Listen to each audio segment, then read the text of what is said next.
Müəllimin idarə etdiyi, hələ o vaxtdan danışıram ha, idarə etdiyi o kənd yerlərində o qəşəng palatka toylar olurdu ya. Onda bunlar zaman idi, onda bunlar uşaq idi. Mən oraya gedəndə. Vallahi mən onun toyunda iştirak eləməmişəm, amma bilirəm ki, qəşəng yola verir, qəşəng gedir qabağa, toyu da yaxşı aparır, bunları da görmüşəm. Amma bir şey vardı, həmişə o belə sürünün içində axsaq olur. Bunun gözəlliyi bilirsən nədir? Bunun gözəlliyi odur ki, həmişə olan içindən pırtlayıb çıxıb. Yaxşı. Bəli, yaxşı mənada.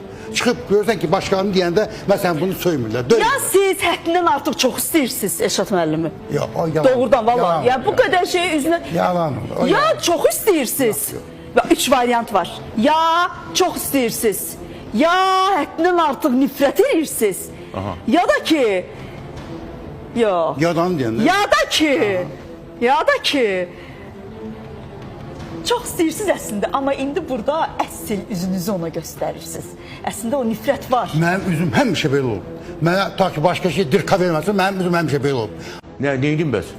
Özü öz adım dedi də mən nə deyim burada? Mən həyalı bir insanım. O istəyir ki, sən başqa bir söz deyirsən. Yo, demərəm axı. Mən dedim. Qoy oxuyaq.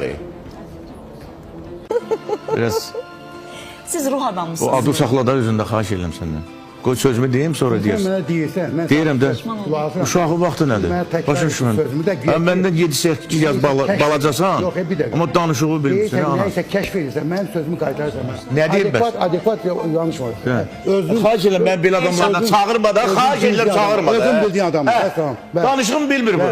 Danışığı sən bilmirsən. Hə, danışığı bilmirsən sən. Sən nə bilirsən musiqini? Sən yaşla ölçürsən danışığı. Sən nə bilirsən musiqini? Yaşla ölçürsən. Re başlayaz ver. Musiqi nədir? Re başlayaz ver. Mən gəlirdim axı yavaş-yavaş arzu. Olmaz ki. Da belə qabağından qaçıb yaxşı da, ayıbdır. Ha, sakit ol deyirəm də sənə. Mən sənin uşaq deyirəm. Oxu. Sakit ol. Ən yaxşısı oxumaq. Deyirəm ki, sakit ol. Bildin? Müğənni Sakit ol.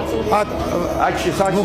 Oxuyuram, sakit ol. Oxusa yaxşı. Bir mədəniyyətin olsun, qulaq asmaq mədəniyyətin. Mən çox xahiş edirəm. Mədəniyyət sənsin. Əzizlərim, çox xahiş edirəm. Eşat müəllim.